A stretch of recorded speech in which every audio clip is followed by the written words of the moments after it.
Hello friends, in this lesson we're going to talk about multi-word verbs.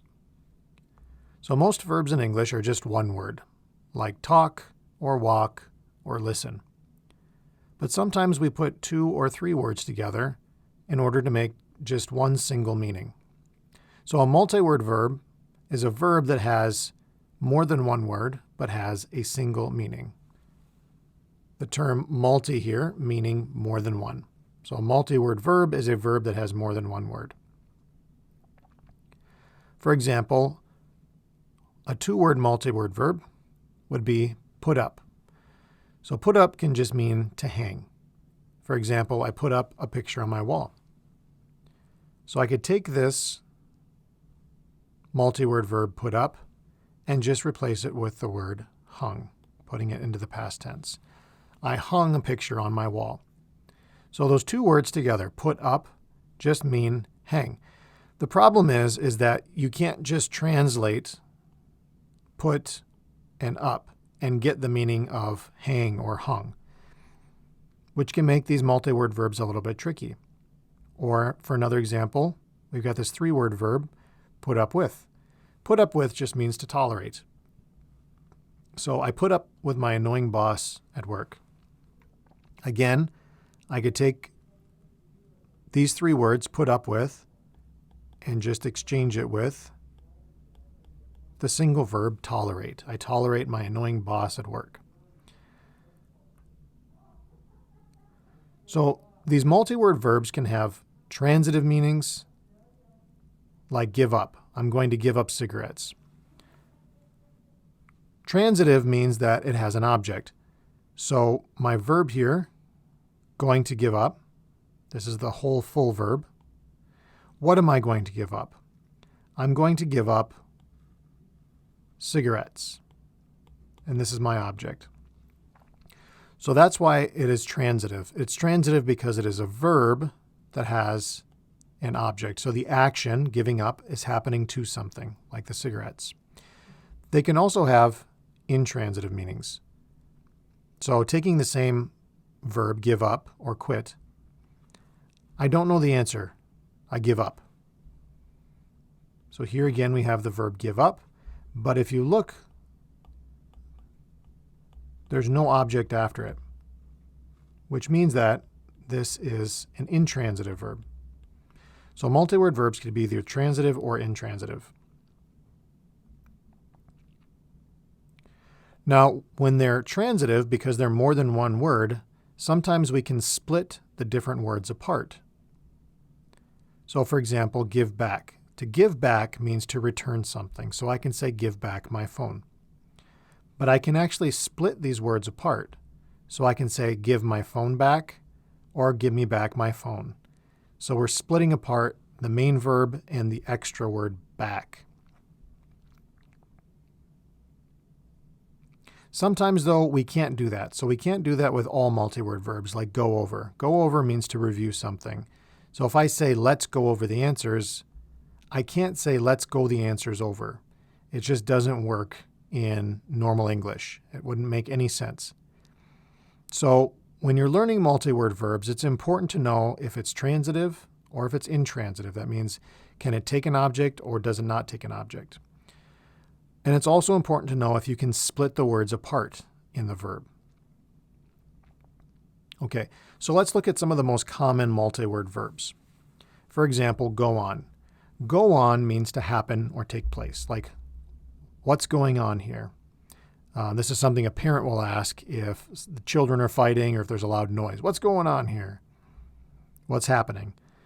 It can also mean to continue, like before I go on, does anyone have any questions? So here, go on just means to continue, before I continue. To pick up means to get someone or something from a place. So I need to pick up some groceries from the store. So I need to get some groceries from the store.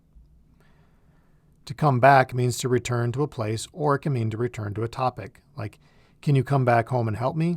So returning to a place. Can you return home and help me? Or let's come back to our discussion of verbs. So let's return to our discussion of verbs.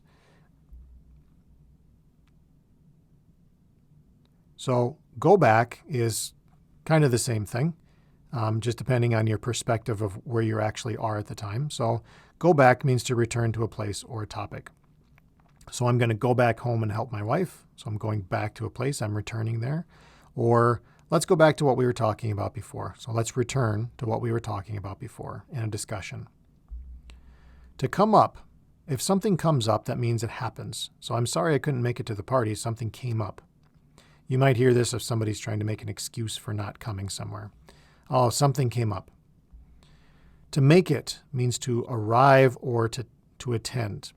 It can have some other meanings as well, but here, I'm sorry I couldn't make it to the party, something came up. So make it, I couldn't attend the party.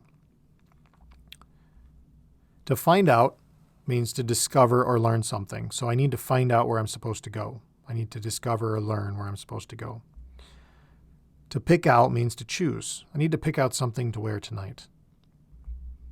To end up means to have a specific result. For example, if you're not careful when you drive, you're going to end up in an accident. So that means that the result will be an accident. To come up with is a 3-word verb. So to come up with means to produce something. For example, I couldn't come up with any good ideas. I couldn't produce any good ideas. I couldn't think of any good ideas. To take care of is to provide for somebody. I have to take care of my family. Or it can mean to manage a task or a problem. Like, don't worry, I'll take care of it. So here, take care of means to provide for someone. Here, it means to manage a task or a problem. So it's a little bit different meaning there. Take care of my family. I'll take care of it. If you watch some movies, if somebody says, I'll take care of it, that means they're going to kill somebody because the person is the problem. So these multi-word verbs can actually have multiple meanings, which makes them even more difficult. So not only can you not directly translate them, but each one can have more than one meaning. Actually, one study looked at the number of meanings that these multi-word verbs could have, and they said that multi-word verbs can have an average of like 5 different meanings. So I'm just showing you a few of them right now. To get rid of. To get rid of means to make something or someone go away. For example, I can't get rid of this headache, or I can't get rid of this guy who keeps texting me. To look forward to is to wait for an expected good thing to happen. For example, I'm really looking forward to the weekend so I can sleep in. To follow up on is to learn more information about something that happened before. For example, I'm going to call them back so I can follow up on the job interview that I had last week. To run out of is to completely use all of something so that there's nothing more. For example, sorry I'm late, I ran out of gas on the way. So we run out of gas, we run out of money, we run out of time. To take advantage of is to use an opportunity. So you should take advantage of student discounts while you're going to school. So here, the advantage is using these discounts because if you're a student at a college or university, a lot of the times different businesses will have student discounts. So that's an opportunity for you. So you can take advantage of that opportunity. Another meaning for take advantage of is to treat someone bad when they're being kind. For example, she broke up with him because he always took advantage of her. So the meanings are similar here, to use an opportunity to treat someone bad when they're being kind. So the opportunity is that someone's being kind to you, but you're doing a bad thing when you're using that opportunity. To keep up with is to do something as fast as it needs to be done or as fast as it happens. For example, sometimes I have a hard time keeping up with all my homework. So we can keep up with the work that we have, or if we're trying to be like other people, like if you know somebody who's rich and you want to be like them, then you're trying to keep up with them. Okay, so that's it. This is just a short video on multi-word verbs to introduce them to you. There's lots of websites online that talk about them. So the best thing you can do is to read a lot, listen a lot, go check out some websites on multi-word verbs and start to build your vocabulary. Thanks for watching.